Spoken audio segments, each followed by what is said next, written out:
Добрый вечер. На календаре суббота, но на душе понедельник. И как говорили братья Стругацкие, понедельник начинается в субботу. Ну, Аслан, я тогда желаю тебе продуктивной рабочей недели. Неделя, которую мы начинаем с эфира, априори будет хорошей. А тут еще и новости. Яндекс и МГУ подготовят специалистов по медиакоммуникациям, навыкам работы с генеративными нейросетями. Студентам расскажут, как пользоваться современными нейронками для написания текстов, генерирования изображений, контент-планов и анализа данных. Это что, получается, будут нейрожурналисты? Ну, судя по всему, да, и опасения, что пишущих журналистов спишут в утиль, преждевременны. Тем более, давай покажем, как можно обходиться без искусственного интеллекта.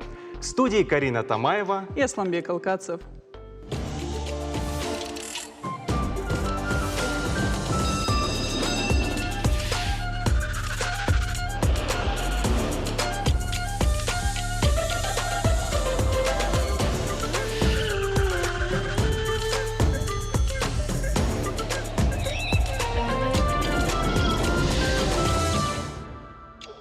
25 апреля Владимир Путин заявил, что в мае планируется его визит в Китай. Президент России назвал Си Цзиньпина крепким руководителем и настоящим мужчиной. Получается, мы обязательно расскажем об итогах этой поездки. Да, конечно. Ну и говоря о Китае и машинах, я не смог тут удержаться. Ну хорошо, Аслан, хорошо.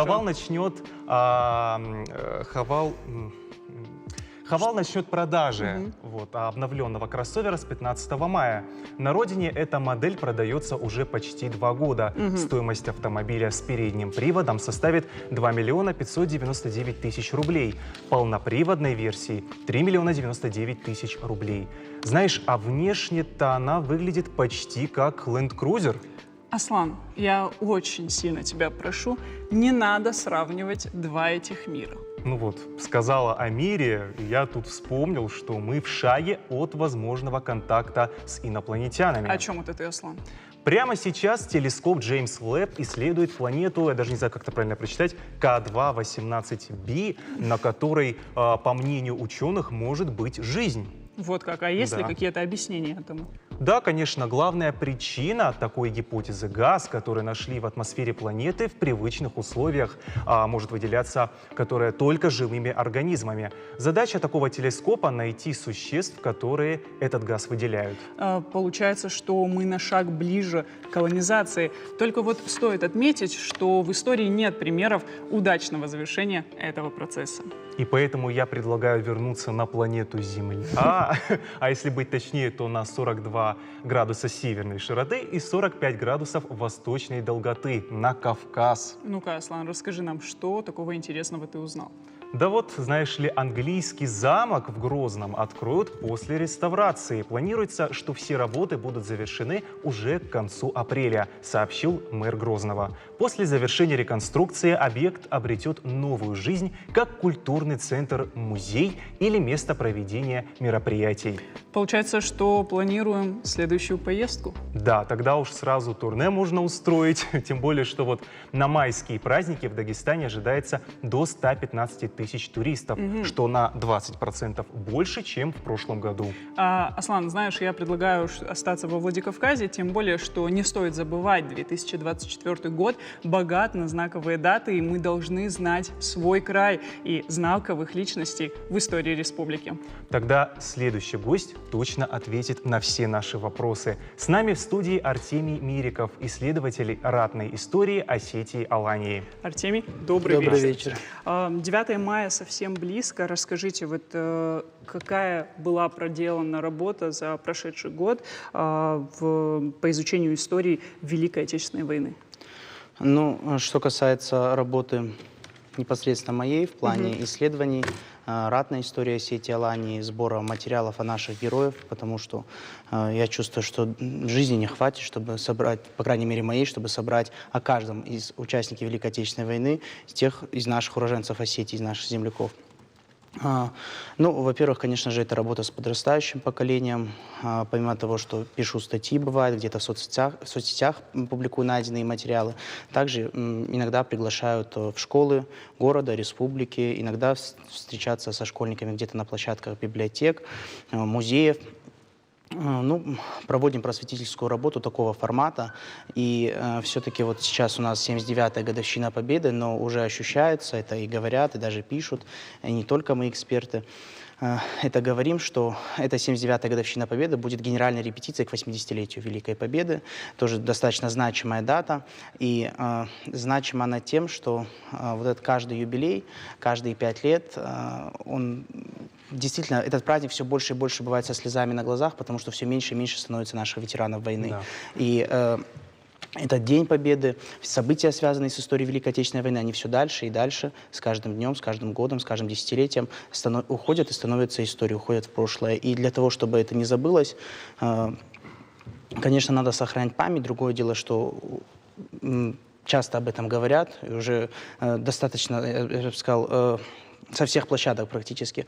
Но другое дело, что для этого нужны, конечно же, для того, чтобы сохранять, в первую очередь нужны историки. То есть исторический факультет СОГУ, региональное отделение Российского исторического общества, также наша архивная служба делают все возможное, чтобы сохранить эту историю. Другое дело, что, конечно, уже назрел вопрос о создании, возможно, какого-то центра по сохранению истории, вот, по крайней мере, ратной истории в нашей республике, потому что она действительно богатая, вот, или там музей ратной славы Осетии Алании, вот такой вопрос имеет место быть. Артемий, вот как мы все знаем, 25 апреля исполнился 121 год генералу армии Георгию Хитагурову. Это один из 3 великих генералов Победы из осетин, наравне с Мамсуровым и Плиевым. Расскажите нам о нем как-то вот побольше. Действительно, достаточно знаменательная дата. В прошлом году мы отмечали 120-летие 3 генералов. Человек действительно выдающийся. Зачастую принято говорить, что немного, не то чтобы недооцененный, просто как-то на родине, может быть, чуть-чуть меньше говорят в силу того, что, конечно, по количеству наград, по званиям у нас на первом месте Иса Александрович Плиев, хотя мы не можем сравнивать их 3, они 3 боевых товарища, и они втроем очень уникальные сами по себе, как и военачальники, и как просто люди с большой буквы. То есть есть ощущение, да, что о Хитагурове говорят меньше? Ну, есть такое, этому есть определенные причины. Ну, во-первых, на мой взгляд, Плиев, конечно, национальный герой, причем он национальным героем стал еще при жизни. О Мамсурове часто говорят в силу, скажем так, романтического образа и ореола, который вокруг него создан, потому что вот это ореол разведчика, бесстрашного диверсанта, хотя личность сама по себе достаточно сложная. Про них, про всех можно сказать, что они личности очень интересные, многогранные, в какой-то степени сложные, но Мамсуров вообще вот в особенности. То есть даже тяжело дается изучение и исследование его биографии, но сейчас достаточно талантливые ребята сняли фильм, работают над фильмом, скажем так, о Хаджи Умаре Джоровиче, уже часто об этом в СМИ у нас упоминается. Вот, говоря о проделанной работе, тоже там немного довелось принять участие в качестве консультанта этого фильма. А о генерале Хитагурове, ну, кстати, вот если подробно, то достаточно большой такой, за все время, может быть, фильм сняла телекомпания «Осетия Ристон», и вот товарищ Мириков там вещает тоже, скажем так, и можно увидеть по нашему любимому телеканалу, но все равно достаточно много белых пятен в изучении его биографии. То есть проблема в чем заключается? Дело в том, что он в достаточно ранние годы покинул республику, служил, и судьба его бросала от Северного Кавказа до Дальнего Востока, где вместе со своей, где вначале он бил японцев на озере Хасан, служил под командованием будущего маршала Константина Рокоссовского, был отмечен первым орденом Красного Знамени в начале 30-х, когда еще об орденах их не то, что не было, о них, наверное, даже еще не могли мечтать ни Иса Плиев, ни Хаджи Умар Мамсуров, ни Ибрагим Дзусов тоже, и другие наши военачальники, то есть достаточно рано себя проявил как талантливый артиллерист, как талантливый командир. Вместе со своей супругой они в районе порта де Кастре начали строительство города Комсомольск-на-Амуре.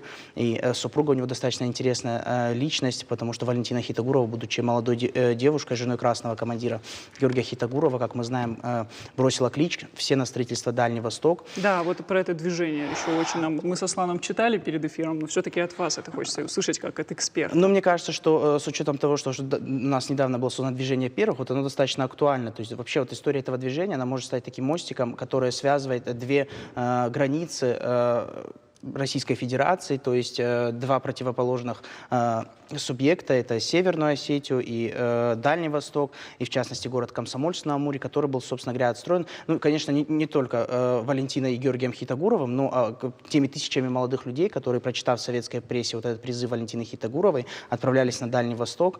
И даже вот я недавно с достаточно, ну, имена не буду говорить, высокопоставленными гостями из Москвы в ходе наше общение уже после экскурсии по городу, и заговорили мы о наших военачальниках. Вот я упомянул о Хитогурове, о Валентине Хитогурове, и человеку так стало приятно, он говорит, моя бабушка жила в Одессе, и она, говорит, прочитав, мы, говорит, выросли с этой фамилией Хитогуровы, и причем, когда, говорит, я где-то товарищам осетинам говорил, они говорят, ну, конечно, Коста Хитогуров всем знают. Он говорит, нет, тут мы знаем из-за того, что вот Георгий Хитогуров, Валентина Хитогурова, моя бабушка, прочитав статью в прессе, из теплой Одессы, из достаточно комфортных условиях, встала и уехала на Дальний Восток, где в 18 лет наравне с бойцами Красной Армии, наравне с другими молодыми людьми в достаточно тяжелых условиях участвовала в строительстве и оборонных рубежей, и этого города, и предприятий. Там встретила свою любовь, и моего, говорит, дедушку. И, собственно говоря, ну, было достаточно приятно это слышать. То есть и значки выпускали. Сама Валентина Хитогурова была награждена орденом Трудового Красного Знамени. До войны достаточно серьезная награда. Есть ее фотографии со Сталиным, с Ворошиловым. Но что касается самого Георгия Ивановича, то, как я уже говорил, судьба его бросала вот потом с Дальнего Востока. Там была и Великая Отечественная война, где он достаточно достаточно высоко себя проявил как военачальник, но, к сожалению, из-за ряда таких каких-то междоусобиц, о которых сейчас уже не принято говорить, в силу того, что тогда, конечно, это были человеческие отношения. Сейчас мы на них смотрим с исторической точки зрения, и все военачальники для нас, безусловно, герои, да. Безусловно, они в пантеоне у нас находятся, но из-за вот каких-то таких взаимоотношений как-то чуть-чуть звезде Хитогурова, на мой взгляд, не дали зажечься полностью и раскрыться. Артемий, ну вот мы, конечно, да, знаем прекрасно всех этих героев, и именно как людей, которые вот людей, да, долго работали во славу Родины, Осетии, как раз-таки этим страницам из жизни посвящено очень много книг.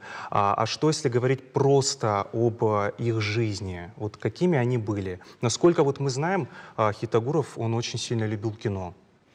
О том, какими они были, конечно, это вообще на самом деле вот у людей, которые занимаются изучением биографии тех или иных выдающихся личностей, это самый сложный вопрос, потому что мы работаем с архивными документами, с фотоматериалами, и зачастую, чем больше разница в периодах, в которых мы находимся, между мной и этими генералами 100 лет разница, да, то достаточно мало остается людей, которые с ними их знали, с ними общались, поэтому судить о них как о людях и вообще вот искать эту информацию достаточно тяжело, но когда находишь вот так по частицам, то бывает очень интересно и действительно понимаешь, что это люди просто, как вы уже сказали, они всю свою жизнь отдали служению Родине, то есть действительно преданные люди в достаточно тяжелых условиях. Ну, понимаете, просто сейчас, если говорить вот этими какими-то красивыми фразами, которые это надо, конечно, читать, это надо более подробно в это углубляться. Да. Как я уже сказал, есть фильм, который показывают на нашем телеканале любимом Аристон ТВ. Ну вот один эпизод, вот сейчас я видел фотографию с мамой. Давайте, вот я предлагаю вот здесь Хитогуров в семейном кругу, я предлагаю показать и нашим зрителям. Да, вот с мамой. Надо сказать, да, что семья его жила достаточно в скромных условиях, то есть и в годы Великой Отечественной войны, не буду сейчас углубляться в подробности, но он, имея и звание, и ранг, и статус, естественно, своей семье помогал, но все равно семья жила достаточно скромно. И вот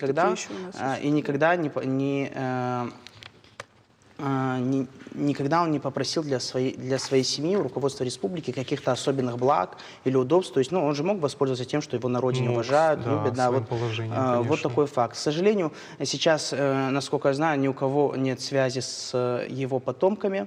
То есть, тоже вопрос, где же находятся награды Георгия Ивановича Хитогурова. То есть, насколько я знаю, в центральных музеях нашей страны, там музей Великой Отечественной войны, Центральный музей вооруженных сил, интересовался, личная наград его нет. То есть, большой вопрос, где они находятся, но так как он скончался в 1975 году, то вот тот период еще у нас награды, вот в середине 70-х годов было такое вообще правило, что после Великой Отечественной войны до середины 70-х годов, что награды, за исключением Ордена Отечественной войны, медалью партизана Отечественной войны, они все изымались государством и потом отправлялись их переплавляли. То есть, либо отдавали в музей, либо переплавляли. Но так как вот их в таких крупных музеях нет, в Национальном музее тоже они отсутствуют, их никто не передавал, там буквально пару экспонатов, связанных с Георгием Хитогуровым, то вот, конечно, как бы это такой... Ну а если вот говорить о образовании Хитогурова, вот в селе родился, но учебу таки окончил, да? Престижно, вот, да. В хорошем университете. Осетин, не владеющий, получается, русским языком, он оканчивает значимое заведение. Вот как ему это так удалось? Это тоже говоря о том, какими они были, то есть вот это стремление к учебе, стремление то есть они постоянно жаждали новых знаний, то есть и надо дать должное, вообще удивительно, как вы сейчас сказали, то есть родившись в высокогорье, в горах, там, не зная языка, алфавита, то есть, но тем не менее они понимали, что вот надо. И что касается Георгия Хитогурова, то вот чем он отличается, может быть, от других своих соратников, по крайней мере, из уроженцев нашей республики, его предки служили в русской императорской армии, то есть он, можно сказать, потомственный военнослужащий. И что касается образования, да, он окончил академию, артиллерийское училище и академии, но понятное дело, что во многом способствовала революция, когда у нас бедняки, рабочие, пролетариат смогли получить образование, но тем не менее, вот он, можно сказать, потомственный военный, потому что его предки тоже учились, оканчивали достаточно престижные военные учебные заведения, были отмечены царскими наградами, это замалчивалось. Вот сейчас исследователи, архивисты, в частности архивисты нашей республики, приходят к такому мнению, что, скорее всего, это послужило причиной сокрытия его имени, то есть он вообще был Гаврил Ильич в крещении, может быть, поэтому заменил Георгий Иванович. Ну, там есть ряд вопросов, тоже достаточно интересно смотреть эту преемственность, потому что у нас, к сожалению, как-то вот история, особенно после революции, у нас как-то принято обрубать какой-то период, и вот все, кто за рамки этого периода, они плохие, вот в рамках они хорошие. Потом у нас были тяжелые 90-е, начало 2000-х, и сейчас, слава богу, как-то в нашей стране, наконец-таки, за исключением некоторых там негативных персонажей, скажем так, у нас более или менее принято трезво подходить, оценивать личность, и вот это способствует выстраиванию вот этой цепи преемственности из глубины веков. То есть если мы говорим о военачальниках, о военных, служивых людях, то есть и русская императорская армия, красная, советская, современная армия. То есть действительно это важно для людей, ну, на мой взгляд, может быть, я размышляю как историк, но для людей, которые занимаются тем или иным делом, им хочется смотреть, оглядываться назад, кто был до них, что было сделано, что предстоит сделать, какие были достигнуты высоты, кто есть профессионал, как говорится, плох тот ученик, который не превзошел своего учителя, да, ну и так далее. Поэтому для военного, я думаю, это вообще первостепенно смотреть, как было в годы Великой Отечественной войны, такой тоже лозунг, мы внуки Суворова, дети Чапаева, то есть вот эту преемственность. Артем, мы все знаем, что в этом году проходит акция «Посмотри на их лица», и мы все сможем наблюдать и баннеры. Скажите, что вы думаете по этому поводу? Очень замечательная акция. Поначалу на баннерах изображали только героев Великой Отечественной войны, генералов. Затем было принято решение, как мы знаем, изображать и простых рядовых, тех, кто действительно рядовые, сержантский состав вынесли на себе всю тяжесть Великой Отечественной войны. Хотя нельзя сказать, что там, маршал, сидя в штабе, воевал меньше, чем тот, кто с гранатой бросался под танк, потому что, как говорит дочь маршала Малиновского, многоуважаемая Наталья Родионовна, что у каждого бойца во время Великой Отечественной войны был то мгновение, когда он понимал, что победа зависит именно от него и от действия, которое он правильно выполнит, от его героизма, самоотверженности и так далее. Другое дело, что есть небольшие там эксцессы, как бы, с другой стороны, вот там говорили там очередя большие и так далее, но с другой стороны это приятно, и это показывает, что действительно все это не для галочки, а что люди хотят знать, помнить, чтить, и им приятно видеть своего родственника-фронтовика на баннере. Да, другое дело, что, может быть, вот я в прошлом году по этому поводу писал статью, как-то немного проработать эту логистику, то есть собрать людей, допустим, те, кто собирает материалы, собрать там не чиновников, которым поручили это взять, не там волонтеров, а тех, кто более или менее разбирается, как это делали, например, когда делали фотогалерею в 2020 году на Барбашово поле. То есть те, кто там помещались, их предварительно проверяли. То есть, ну, понятно, у МВД есть свои определенные критерии и доступ к определенным средством, чтобы проверить, ну, действительно, это правильно, то есть, потому что, ну, были там ряд провокаций, что приносили там, были у человека там и сотрудничество с врагом, были и судимости, то есть, ну, действительно, на Барбашово поле, это, можно сказать, 99% уверенностью, что все герои, которые там помещены на фотографии, действительно достойные участники Великой Отечественной войны, которые себя ничем не запятнали и так далее, вот, поэтому вот эти моменты. Потом логистика проведения. То есть бывает такое, что улица названа в честь Героя Советского Союза, проезжаешь, на баннере нет ни одного изображения этого человека. Да? Ну, при всем уважении к другим участникам Великой Отечественной войны, такой, допустим, вот поначалу рядом с памятником Плиева висел баннер с изображением Иса Александровича, там в прошлом году не было. Ну, кто-то мне скажет, ну там же и так памятник Плиева, зачем два раза? Но дело в том, что туристы к нам приезжают, и, честно говоря, вот со сколькими я общался, и вот даже в прошлом году, когда был Вахтанговский фестиваль, актеры вахтанговцы приезжали, тоже они мне это говорили. Никого не оставляет равнодушным. То есть они говорят, мы нигде в городах, в других городах России, в своих родных городах, регионах, мы такой акции подобной не видели. Действительно, мы видим, как вы чтим, как вы чтите, как вы помните. Действительно, мы понимаем, что когда говорят, что Остины там занимают первое место по числу героев советского на душу населения, действительно, когда говорят, что Остины героический народ, были и в царское время, и в Великую Отечественную войну, и сейчас на свою достойность себя проявляют. И мы вот видим, с кого вы берете пример. То есть, но все-таки должна эта акция нести не только какую-то сентиментальную ценность, но еще и чтобы она была просветительской. То есть вот часто изображают, например, там, можно видеть фотографии, там, даже годы жизни не пишут, только фамилию, имя. То есть, ну, как-то хочется, чтобы там, допустим, было написано, где сражался этот воин, там, или фотография, чтобы, если есть возможность, была в наградах, там, с орденами. То есть, ну, не просто черно-белые фотографии с ФИО, скажем так. Ну, как же вы уже говорили, это довольно-таки трудно собрать такое ну, количество в любом информации. случае баннеров всего около 2000, то есть можно это продумать, то есть и так далее.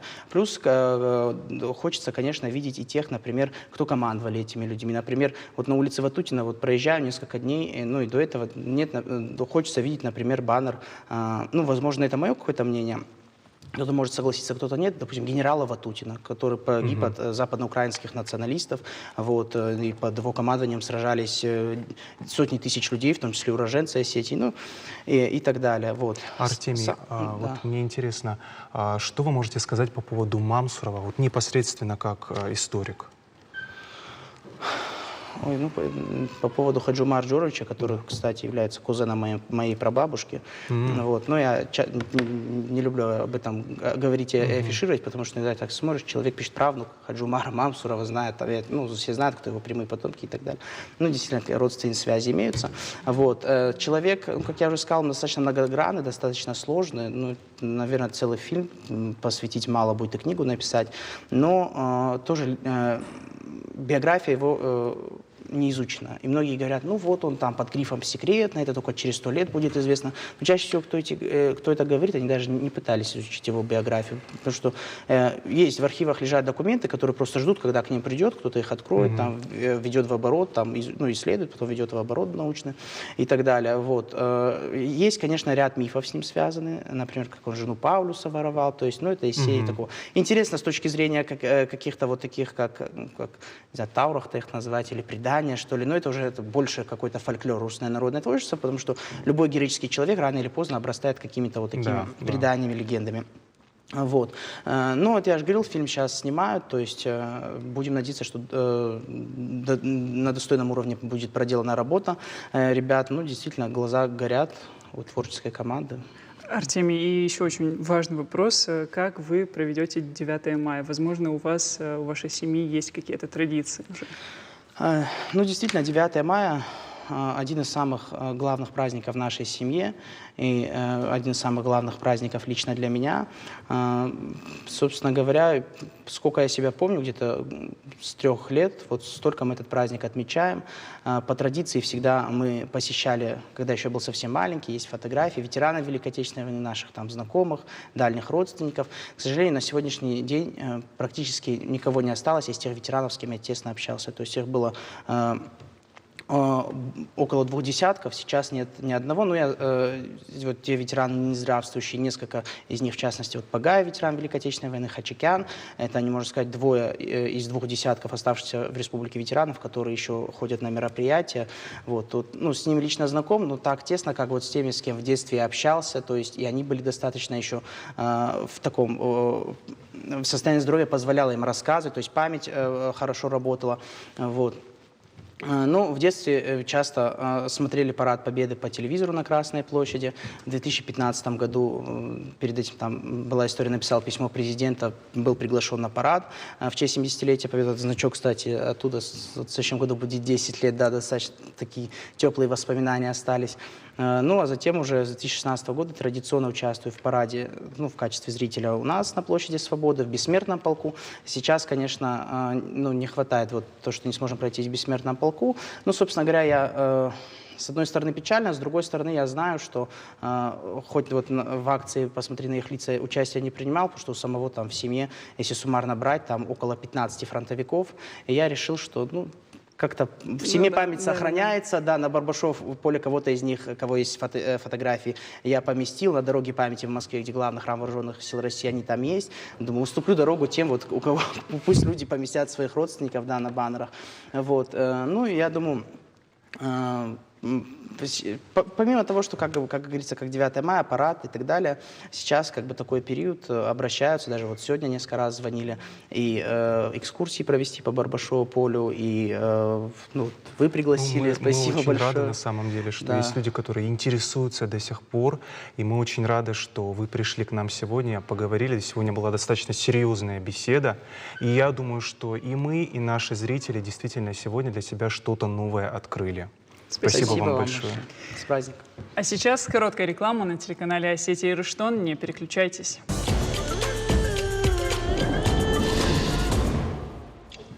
Сегодня в стране отмечается День российского парламентаризма. Именно 27 апреля по старому стилю 1906 года была образована Государственная Дума, первый демократический институт в истории России. А вчера в Санкт-Петербурге Владимир Путин выступил на заседании Совета законодателей. Президент традиционно поздравил депутатов, сенаторов и представителей законодательных собраний с наступающим Днем парламентаризма. Также глава государства сформулировал главные задачи власти на ближайшие 6 лет. Первая из них – это формирование нового правительства. В приоритете также доработка мер поддержки участников СВО, демократия, межнациональное единство. А вот чуть ранее стало... Отдаем дань уважения традициям нашей государственности и законотворчества. История становления и развития институтов народовластия. Само время, события, через которые мы проходим, доказывают значимость такой преемственности. То, как важно именно на основе своего самобытного опыта укреплять парламент, парламентаризм и в целом общественно-политическую систему России. Необходимо обеспечивать ее стабильность и одновременно создавать условия для открытости и обновления, для честной конкуренции разных политических сил при безусловном и четком понимании приоритета национальных интересов и безопасности государства. И общем стремлении вместе искать наиболее эффективные решения жизненно важных для людей вопросов. В этой связи хочу отметить конструктивное взаимодействие законодательных органов, партийных фракций с правительством России, главами субъектов Федерации, деловым и экспертным сообществом. Это касается всех направлений – и экономики, и социальной сферы, и развития регионов. Я продолжу. Чуть ранее стало известно, что Путин утвердил Национальный словарный фонд. Соответствующий документ размещен на официальном сайте опубликования правовых актов. В Госдуме отмечали, что Национальный словарный фонд будет бесплатным цифровым ресурсом. На нем можно будет ознакомиться с правильным написанием слов, посмотреть их значения и найти их синонимы. Депутаты подчеркнули, что сервис позволит повысить общий уровень грамотности населения. Ну все, Аслан, теперь кофе перестанет быть «оно». имя нарицательное одетым, того, гляди, и ложить перестанут. Но это не точно. Однако, Аслан, мы же договорились сегодня без роботов, без нейросетей, тем более они точно не помогут в некоторых очень важных аспектах. Ну, например, каких? Например, красиво говорить и налаживать коммуникативные навыки. Ну, тогда вопрос, как тогда улучшать все эти навыки? А вот в этом нам и всем желающим поможет Российское общество знания. «Знания лектора» — это масштабный конкурс для просветителей, в рамках которого любой желающий может попробовать свои силы в качестве лектора, совершенствовать навыки публичных выступлений, найти свою аудиторию и получать вознаграждение за отличную работу. Ты там что-то про вознаграждение сказала. А где регистрироваться? Я уже готов. А вот об этом давай спросим у наших сегодняшних гостей. С нами в студии Ибрагим Багаев, победитель 3-го сезона всероссийского конкурса «Лига лекторов Российского общества знания», и Карина Габараева, директор филиала Российского общества знания в Республике Северная Осетия Алания. Здравствуйте. Добрый вечер. Мы уже к вам идем. Во-первых, мы вас благодарим за то, что вы к нам сегодня пришли. И сразу первый вопрос. Наверное, не все знают, что такое вообще Российское общество знания. И если мы даже зайдем на сайт, то вот у меня здесь прям есть скриншот с сайта, мы увидим очень много различных кнопочек. И вот здесь даже есть «Хочу вступить», «Стать членом Российского общества знания» и так далее. Что такое Российское общество знания? Российское общество знания — это федеральная общественная организация, которая занимается просвещением и распространением достоверных знаний о том, что происходит сейчас в современности, о науке, о геополитической ситуации в том числе, о передовых технологиях. То есть все, что у нас связано с достоверной информацией, это все сейчас аккумулируется, собирается и распространяется через силы Российского общества знания. Здесь у нас в Северной Осетии существует филиал с прошлого года. Да, вот о филиале мы хотим поговорить чуть-чуть позже, но пока вы рассказали в целом про Российское общество знания, а теперь именно про конкурс «Знания лектор». Что это такое?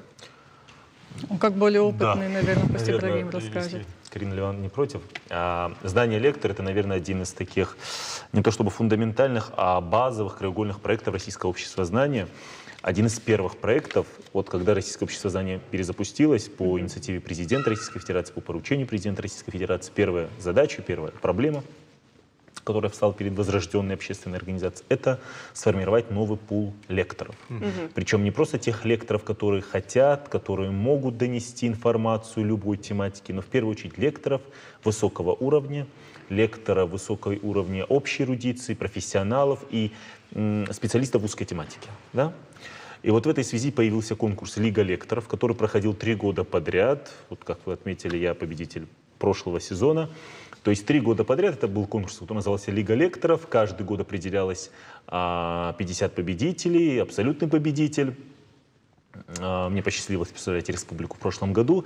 С этого года формат немножечко меняется. Пул лекторов уже сформирован. В обществе знания уже несколько десятков тысяч лекторов. Это огромный пул лекторов. И если раньше вектор шел на количество, то сегодня мы переходим к понятию качества этих лекторов. И поменялся и формат конкурса знаний. Во-первых, название немножко трансформировалось под общий стиль. Общество знаний, у них, в принципе, все проекты начинаются знания, точка, и вот дальше. Да? Вот, то и с этого года задачи конкурса немножко тоже меняются. Если в прошлом году в апробационном режиме впервые принимали участие дети, то в этом году они уже влились в этот проект, уже идут параллельно, значит, можно сказать, 2 направления, да, то есть конкурс среди ребят до 18 лет и конкурс среди взрослых лекторов. И задачи, цели конкурса тоже поменялись. То есть в этом году главная задача, которую ставят перед собой организаторы общества знания в плане вот знания лектор, это не просто привлечь самых талантливых лекторов, а сделать их постоянными участниками проектов Российского общества знания. То есть, по большому счету, это уже своего рода работа. Да? Это своего рода работа. За которую уже даже юные лекторы смогут получать вознаграждение. Пока что речь идет для детей о вознаграждении в виде путевки в Артек. они смогут поехать отдыхать. А для взрослых это, конечно, будет денежное вознаграждение в размере 250 тысяч рублей. Хорошее Ну, это то, вознаграждение. что говорится единовременно, но знание лектор, как справедливо отметила Карина Ливановна, он направлен на то, чтобы из вот этого огромного массива лекторов найти тех, кто будет практически, ну, не штатными, но считаться, ну, как штатные лекторы, понимаете, то есть сегодня... На постоянной основе, Конечно, да, то есть сегодня лектор — это уже работа, это полноценная работа, вот у меня лично она занимает, вот Карина Ливановна не даст соврать, значительную часть моего Я вам больше времени. скажу, у меня есть опыт, пример, когда один из наших лекторов в республике, в регионе оставил основное место работы и занимается только разъездами по заданиям Российского общества знаний на платной Ну, это основе. очень интересно. Мне кажется, что, Аслан, тебе стоит попробовать Да, принять вот я участие. хотел, ну, да, только вот, вот я хочу, допустим, принять участие, да, я просто не всем понимаю, а как, что для этого нужно, как проходит сам конкурс. Сегодня мы проанонсировали в СМИ информацию о старте этого конкурса по обеим номинациям, и для детей, и для взрослых. Там же в анонсе есть ссылки на регистрацию участников. Для каждой номинации отдельная ссылка. И уже там на сайте Российского общества знания можно увидеть каждый этап, в какие сроки он будет проходить, какие требования к участникам и какие нужно будет пройти конкурсные испытания для того, чтобы попасть в финал. Поэтому вся информация доступна не только на сайте, но и благодаря нашему анонсу, надеюсь, теперь будет широко освещена в СМИ, и каждый телезритель об этом сегодня услышит и прочитает в газетах, узнает, как можно это сделать в ближайшие сроки. Обязательно в ближайшие, потому что старт приема заявок уже начался. Дети смогут зарегистрироваться до 3 июня. Казалось бы, еще есть время, но как но будто на самом бы... деле всего-то месяц. Ну да. Учитывая праздники, это совсем мало. Ибрагим, вот и мы до этого сказали, вы сами еще раз упомянули об этом, вы некогда участник и даже победитель конкурса. Расскажите, как все устроено изнутри, к чему Аслану надо быть готовым? Во-первых, к тому, что ему придется создать личный кабинет на сайте Российского общества знания, зайти на этот сайт, зарегистрировать. Это не очень хитрое действие, достаточно быстро проходит интеграция через госуслуг. После этого ему необходимо заполнить личный кабинет, базовую информацию себе, подкрепить необходимые документы для верификации личности, подтверждения личности.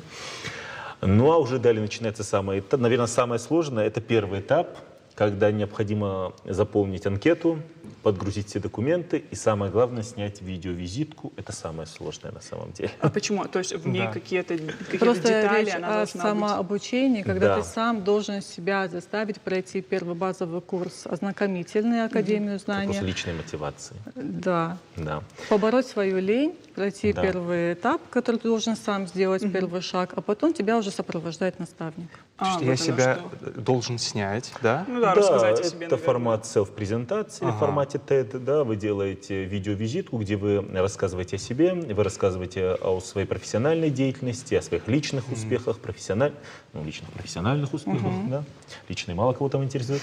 Вот. Далее вы подгружаете, и вы проходите заочную экспертную оценку. И вот на стадии заочной экспертной оценки в следующий этап проходит 9 тысяч лекторов, то есть мы говорим о взрослой номинации, да, 9 тысяч лекторов. Дальше эти 9 тысяч лекторов проходят региональный этап, в который состоит из 3 частей. Система немножко стала более ступенчатой. Сначала вы проходите курс обучения на навыки, на развитие ваших, что называется, soft skills навыков. Далее вы работаете с экспертами. Возможно, если вы пойдете, вашим наставником-экспертом стану я. Вполне возможно. Вот. Вы работаете с экспертом какое-то время, вы готовите с ним вашу лекцию, и далее вы уже проходите этап собеседования, допуск к вашей лекции. И далее проводите свою лекцию. И вот на региональном этапе вас уже оценивают не эксперты, вас не профессионалы. Вы выходите на большую аудиторию, школа, СПО, вуз, музей, все что угодно, как карты лягут. И вас оценивают ваши слушатели. Через наши замечательные любимые QR-коды, без которых наша работа просветительская просто мы не можем себе представить, да, вообще нашу любую жизнь. Вы проходите вас опрос, и таким образом на окружной этап отбираются 300, вот вдумайтесь, в прошлом году в заявочном этапе приняло участие 14,5 тысяч человек по всей стране. В этом году ожидается еще в 2 раза больше. И вот из этих 9 тысяч нужно с регионального на окружной этап отобрать 300 лекторов. А как это даже чисто физически может быть? То есть столько наставников и Такая столько команда слушателей, большая у вас там. которые отсматривают буквально каждого участника? Не совсем. Эксперты работают на стадии подготовки, да, то есть будут часы консультаций. На сегодняшний день в пуле экспертов Российского общества знаний, победителей, финалистов прошлых лет, это почти 500 человек. Ну, в принципе, 500 человек и 9 тысяч участников, ну, это более или менее возможно. Да. Когда в прошлом году мы запускали проект «Детская школа наставничества», нас, федеральных экспертов, вы помните, когда президент с выпускниками встречался в мастерской управления СНЭШ с олимпиадниками, вот тогда у нас было по всей стране порядка 3000 заявок. А нас было всего 113 экспертов, которые с ними работали. Объемы большие, но это реально. И вот главная задача из 9000, но отбирают на этой стадии не эксперты, отбирают зрители, слушатели. Путем голосования, оценивания. Дальше просто выстраивается ранжированный список. И первые 300 по баллам проходят на окружной этап. И в центре своего федерального округа, вот там они уже будут выступать. Их будет оценивать не только рядовые зрители, да, но и эксперты. По итогам окружного этапа необходимо отобрать 140 уже финалистов, которые поедут уже в Москву. У них будет сначала предварительный заочный этап на всю Россию, а дальше их раскидают по крупным федеральным площадкам. Вот когда я участвовал, я выступал в Российском университете дружбы народов на Руден имени Патриса Лумумбы, и нас оценивали студенты, преподаватели, все, в том числе эксперты. Ну и, собственно говоря, после всех этих этапов, которые закончатся только в феврале следующего года, то есть сейчас начинается, это очень продолжительный конкурс. Он проходит практически год. Но это сейчас речь о взрослой Да, о взрослой номинации. У ребят, вот Карина детей Ливановна об поменьше. этом сейчас скажет, там все-таки немножко сроки большие, они связаны с учебным процессом в первую очередь. И вот в феврале уже на торжественной церемонии, которая традиционно проходит в Москве, проходит в студии «МИА Россия сегодня», Сергей Владимирович Кириенко, председатель наблюдательного совета, федеральный министр, они будут награждать 70 победителей, 70 лучших лекторов по итогам конкурса, которые пополнят армию лекторов Российского общества знаний. Карина, ну вот у вас хочется спросить, вы чуть ранее уже упомянули про Российское общество знаний, которое у нас работает, функционирует в Осетии. Вот расскажите подробнее про вашу работу. У нас регулярно начинают путаться, есть региональное отделение и есть филиал. Да, это есть и то, и другое. Руководителем регионального отделения является Алан Рузмагович Угоев, ректор СОГУ. Руководителем филиала являюсь я. Филиал — это более исполнительный орган, скажем так, который занимается непосредственно организацией мероприятий. Рекотделение — стратегический орган, который дает нам общее направление и куда мы движемся, какие у нас приоритеты и правильно ли работает филиал. Это все оценивается руководителем рекотделения в первую очередь. Поэтому задача филиала — это реализация и региональных проектов, и крупных федеральных проектов.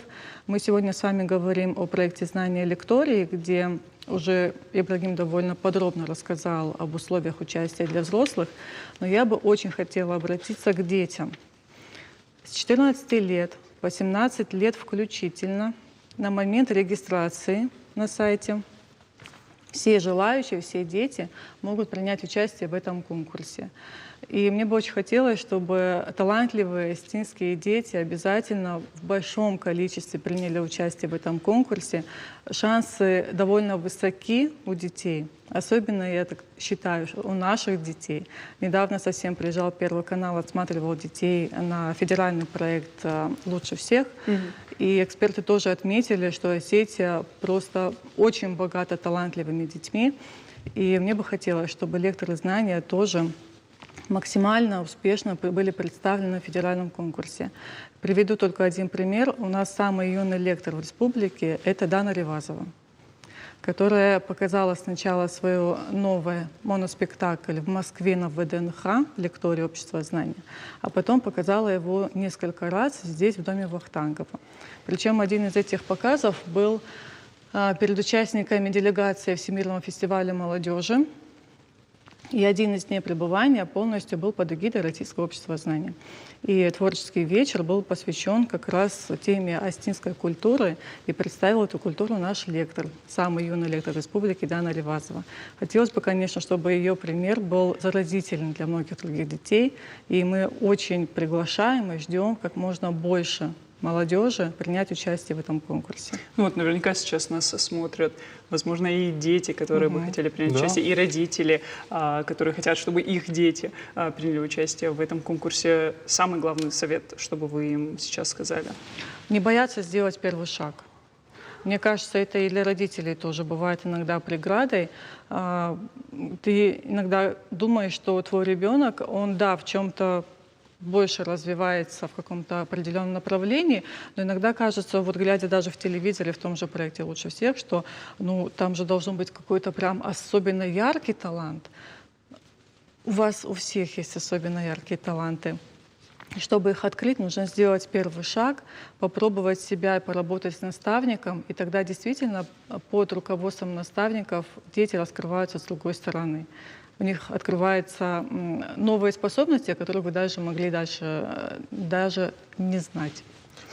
Знаете, я думаю, что вот теперь Аслану, после всего того, что мы сегодня узнали, еще больше захотелось принять участие. Попробовать свои силы даже в качестве лектора. Как вы думаете, у Аслана есть все шансы? Ну, такого импозантного телеведущего шансы есть всегда.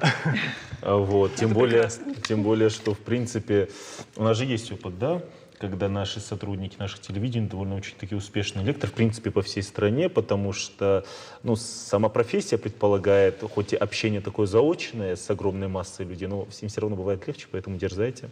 У вас все получится. У вас вот перед началом на экране появилась фотография с детской лиги лекторов. Мне приятно, потому что там на фотографии Кристина Куксина, это девочка из Луганской Народной Республики, из Горловки. И когда она участвовала в детской школе наставничества и в детской лиге лекторов в прошлом году, вот первый заход, то так как это был такой заочный, нас, тех, кто прошел финал, прикрепили наставниками к ребятам, которые тоже прошли финал. И так оказалось, что и я стал абсолютным победителем в взрослой лиге лекторов, и она стала абсолютным победителем в детской лиге лекторов. Поэтому это по вопросу о том, что говорила вот фотография, замечательная, яркая, вот в белом, вот замечательная, яркая девочка, что ей дала победа в лиге лекторов. Во-первых, наставника, не самого плохого, это важно. Во-вторых, конечно, то, что она стала звездой и Луганской Народной Республики, и своего города. Она учится в правовом лицее. И что, наверное, самое важное, после школы наставничества она встречалась с президентом нашей страны, задавала ему вопрос, общалась с ним. Она сказала, что вот мечтает поступить в РАНХИКС. Ее пригласил на персональную экскурсию ректор Академии госслужбы, Комиссаров. Вот. И, конечно, это было круто, потому что, вот посмотрите на эту девочку, рядом с ней участница из Донецкой Народной Республики, тоже стала победителем. Детская лига лекторов, вот вообще все проекты Российского общества знания, в особенности для детей, ну для нас-то мы лекторы, мы занимаемся просвещением, это наш такой альтруистический посыл, но для детей это своего рода первый социальный лифт.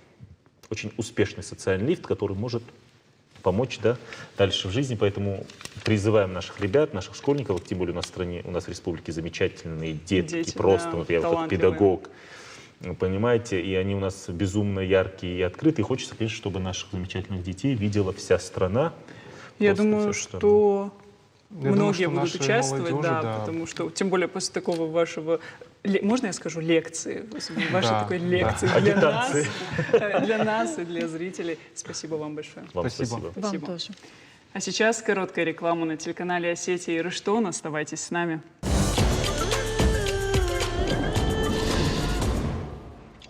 Аслан, вот смотри, что прочитала. За время рекламы бразильский хирург полностью провел операцию в Apple Vision Pro. Бруно Габбата подготовил 3D-модели костей и заметки по процедуре, а также вывел себе изображение с хирургической камеры. Вот это поворот. Ну да. Во время такой операции на плечо врачи вынуждены постоянно смотреть на экран, поэтому гарнитура сильно упростила задачу. Теперь в Бразилии могут вести такую практику на регулярной основе. Вот говоря о том, как невозможное становится реальным, художник Дэниел Аршам продемонстрировал слепому посетителю выставки одну из своих работ. Эстетика Аршама вращается вокруг концепции вымышленной археологии. Он создает пространства или объекты, которые называет будущими реликвиями настоящего. Аслан, как это все по-философски звучит, конечно. А вот я тоже нашла кое-что интересное. Холм Будды, святилище в Японии, спроектирование модернистским архитектором Тадао Андо. В святилище находится почти 15-метровая статуя Будды, окруженная искусственным холмом, ротондой, засаженной лавандой. Выглядит на самом деле очень красиво, но как-то мы с тобой далеко ушли. Давай вернемся в Осетию, потому что у нас тут происходит не менее впечатляющие события. Ну давай, Аслан, удиви меня. Да легко. Уже совсем скоро, 29 апреля, в районном доме культуры города Беслан пройдет 5-й республиканский фестиваль народной хореографии «Ирон Кафт». Мне кажется, это событие, которое жители Беслана должны увидеть воочию. А подробнее о фестивале мы поговорим с нашими гостями. У нас в студии Казбек Лалиев, директор Республиканского дома народного творчества. Казбек, добрый вечер. Добрый вечер, Казбек. Вопрос вам. Ну что, попляшем? Почему только мне? Вам тоже попляшем? Попляшем. Все тогда по мере возможности. Мне все-таки вот интересно, а что будет на фестивале? Может быть, мы увидим что-то такое вот новое, интересное? Во-первых, я хочу вас еще раз поприветствовать всю нашу аудиторию. Фарном Базурат Махима. Ежегодный фестиваль, да, если вы прочитали пресс-релиз, он ежегодный. Мы стараемся делать его регулярно, тут Дом народного творчества.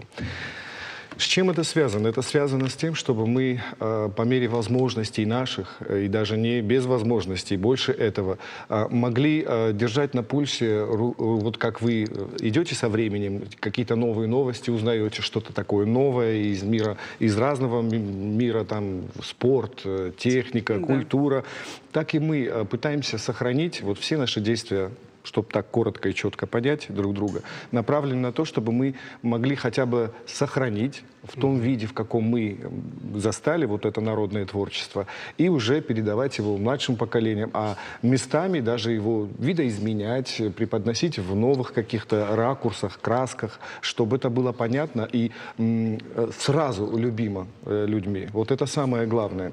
Много лет этот фестиваль проходит в разных ипостасях и в разных местах нашего региона.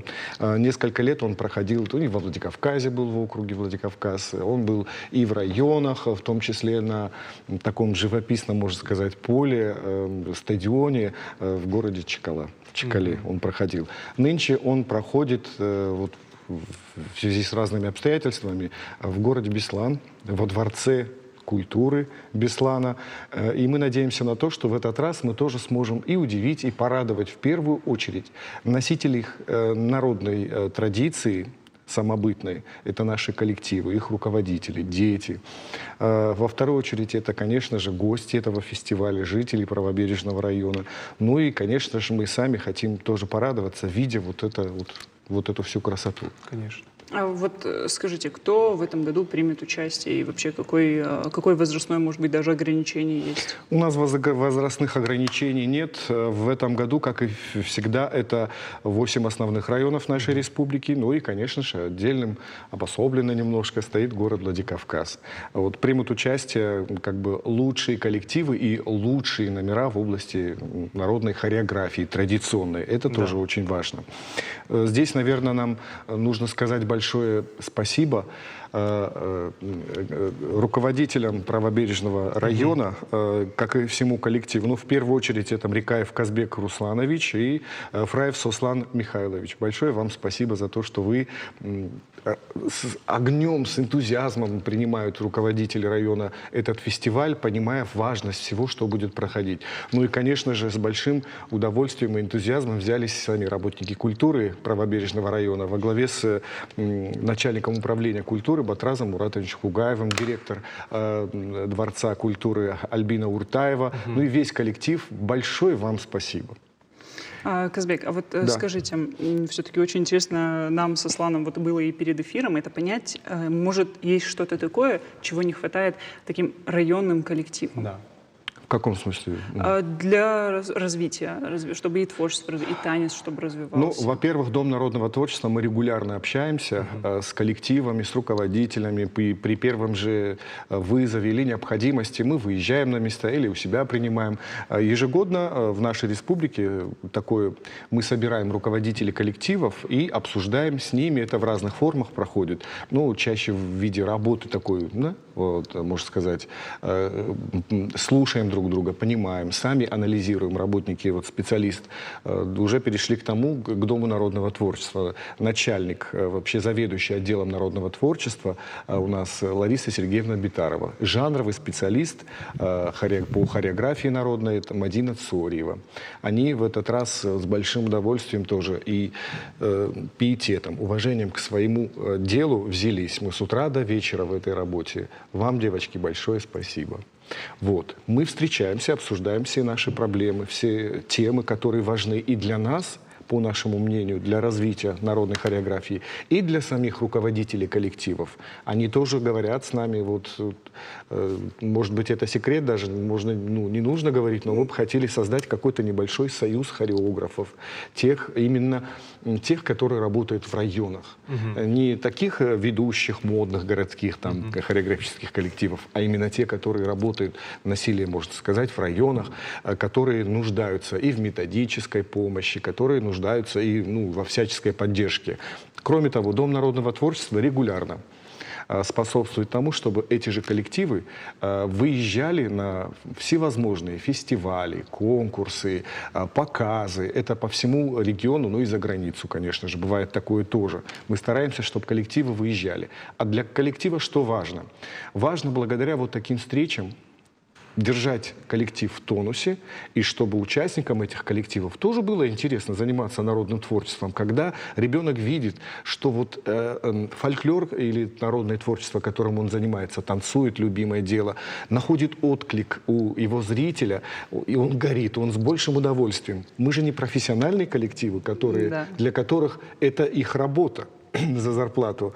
А народное творчество, любительские коллективы занимаются этим по воле души, по мере возможностей. Вот мне, знаете, что интересно, Казбек, немного поговорить о нашей молодежи и народной нашей хореографии. Вот много ли желающих учиться остинским танцам? Потому что я знаю, что у нас есть довольно много разных студий, где учат не только остинским танцам, но и другие есть направления. Может, они какие-то такие конкурирующие.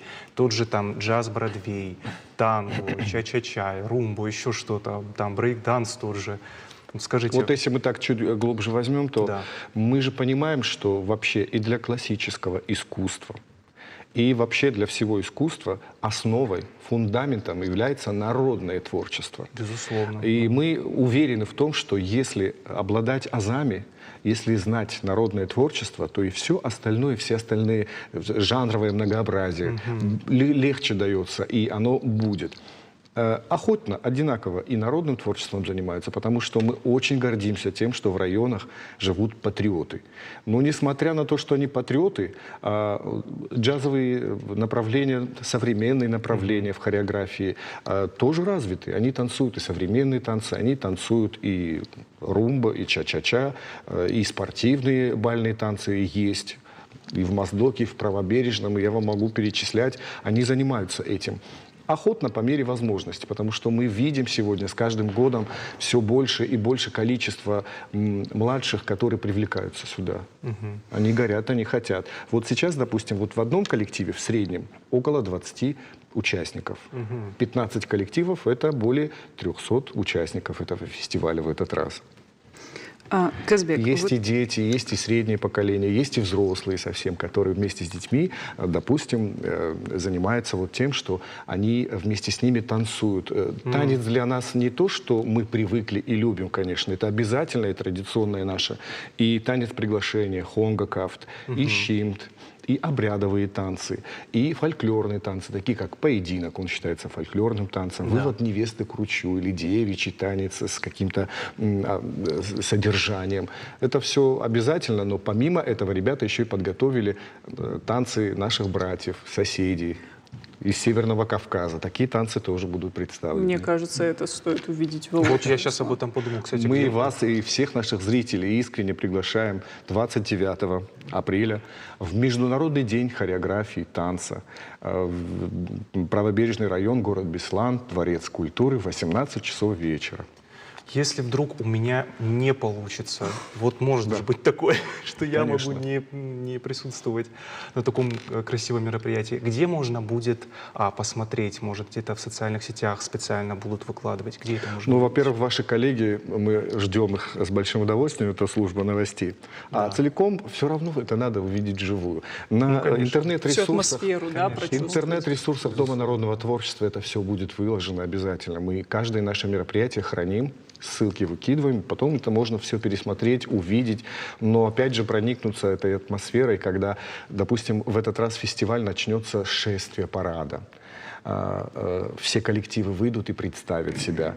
Далее будет официальная церемония награждения дипломами участников фестиваля, всех коллективов и благодарностями тех, кто организовал это все.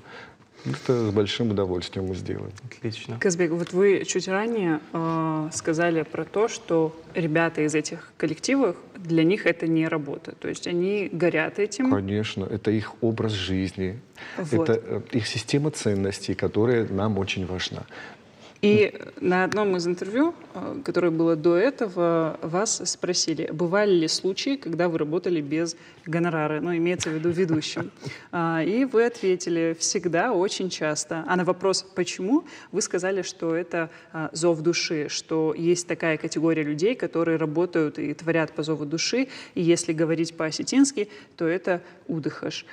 Вот скажите, не беря в расчет только танцы. То есть мы говорим в целом о творчестве, об О искусстве. всех жанрах, да, наших? Да, и, наверное, даже о любой другой работе. Много ли в мире таких людей, которые еще готовы работать вот так по зову души и за идею? Много. Мне повезло. Большинство моих коллег, мои коллеги на работе, Дом народного творчества, вы не представляете, даже за деньги я редко вижу, чтобы с таким пиететом, с таким рвением, с таким усердием готовить эти большие фестивали. Это же не просто так обзванивать всех, Да, направлять всех, организовать огромное количество людей. Вот. Они это делают просто вот. Они устают, но они это делают, они горят этим. Они получают духовное удовлетворение от того, что происходит в тот или иной момент. И мне это очень важно, потому что большинство из них как бы косвенно мои учителя. Вот. Мои учителя были и на телевидении, и на радио. Мои учителя — это мои соседи, мои учителя — люди, которые вокруг меня, и чей пример для меня очень дорог. Это и режиссеры, и общественные деятели. Ну, видя это все, как невозможно. Вот хочешь, не хочешь, воспитаешься в определенной атмосфере. Это тяжело. С таким тяжело сегодня жить, я это тоже понимаю. Это не соответствует нашему времени совершенно, потому что к таким людям относятся странно, как минимум. Но, тем не менее, мы живем в Осетии, да. и это наша норма поведения и ценностей. Это очень важно.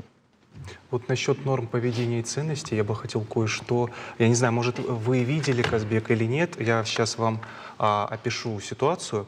Недавно увидел в соцсетях русскую девушку, которая танцевала осетинский танец. И комментарии, были, честно говоря, не самыми такими благожелательными. Публику, возмущало все. Почему такой взгляд, почему такие резкие движения рук и так далее.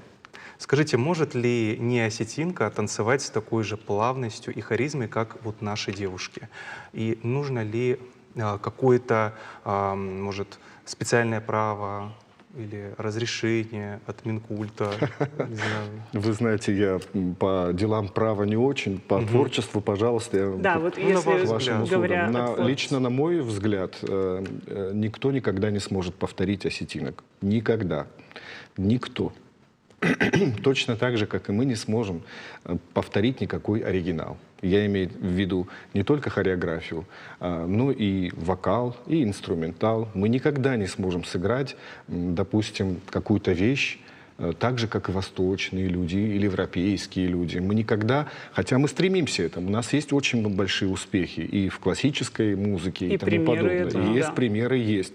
Но вы же понимаете, даже для нас самих зачастую порой очень тяжело воспроизвести то или иное произведение, пусть это хореография, инструментал, вокал.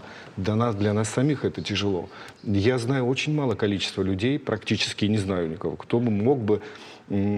Опять же, тут тоже, знаете, все в деле вкуса и внутреннего ощущения вот этого. Воспроизвести песню о каком-либо герое, народную, традиционную астинскую песню о нашем герое. Кто? Кто, если не мы? Нет, даже среди нас это большая редкость, к сожалению. Ну да. Вот в таком исполнении, чтобы мы могли понимать и ощущать, что да, вот это класс, что вот это вот приближенно к какому-то, я не знаю, какой-то пластинке, к какому-то высшему. Вот как-то так. Я это видео не видел и не знаю, какой там контекст, но мне кажется, что право имеет каждый. И нам с вами нужно понимать, в чем контекст и в чем там дело. Естественно, придраться можно к кому угодно и как угодно. Но это не совсем правильно. Казбек, вот мы чуть ранее могли наблюдать фотографии с предыдущих фестивалей. Мы сейчас попросим режиссеров еще раз их показать и еще раз напомнить нашим зрителям. Вот мы их все наблюдаем. То есть это мы в Астинском театре, это мы на поле в Чекале молимся и приветствуем всех участников фестиваля. Вот как раз до пандемийных событий это происходило вот в Чекале, на огромном поле, на стадионе у них. Это 4-й фестиваль. Это тоже в Астинском театре. То есть у нас есть фотографии, мы их наблюдаем, да, мы сейчас смотрим. Мне кажется, в этом году будет не менее грандиозный фестиваль. Вы знаете, по моим наблюдениям, очень важно, когда собираются большая группа людей в одного какого-то направления. Вы представляете, сколько это красок, сколько это эмоций, когда собираются и объединяются в единое целое все районы нашей республики. Мы такие разные. Вроде бы мы все, в Северной Осетии, Алания, но мы очень разные, правда. Даже в том же танце, вот если мы возьмем и сделаем конкурс танца приглашения или конкурс на лучшее исполнение щимда, нашего традиционного. Казалось бы, даже тот же пример, хлеб, он такой разный. По-моему, 1000 видов разного хлеба. Так и у нас получается. Мы разные. Моздокский район, Иравский район, Дегорский район, Правобережный район, Пригородный район, Алагирский район, Кировский, Ордонский. Это такая палитра красок, эмоций. У всех все разное. Но объединяет нас наша культура и наши традиции, чем мы дорожим. И когда проводим вот такие традиционные фестивали, у нас их несколько. Это Ирон Кафт, Ирон Фандер, это инструментальное, и Ирон Жарек, где мы и хоры, и коллективы, ансамбли, и солистов приглашаем, и стараемся на вот этой одной сцене молиться посредством культуры и искусства. Казбек, как красиво вы рассказали. Я думаю, Аслан будет нехорошо пропустить этот день, поэтому ничего не планирую на 29 апреля. Да, я постараюсь. Но вот я, И сразу в Беслан. На вас смотрю, действительно, то, как вы говорите, вот этот огонь Энергия, у вас, энергия. да, вы прям излучаете. Я не знаю, как Карина, меня вот очень Потому что я горжусь этим, правда. Я очень горжусь и дорожу этим. И слава Богу, пока мы есть, мы должны стараться делать так, чтобы эти встречи, эти праздники были ярче, были интереснее. И как можно больше людей привлекать к этому. Потому что многим людям кажется, что ничего такого важного не происходит вокруг нас. А вокруг нас каждую минуту огромное количество событий. И среди них такие фестивали очень важны и для нас, и ценны.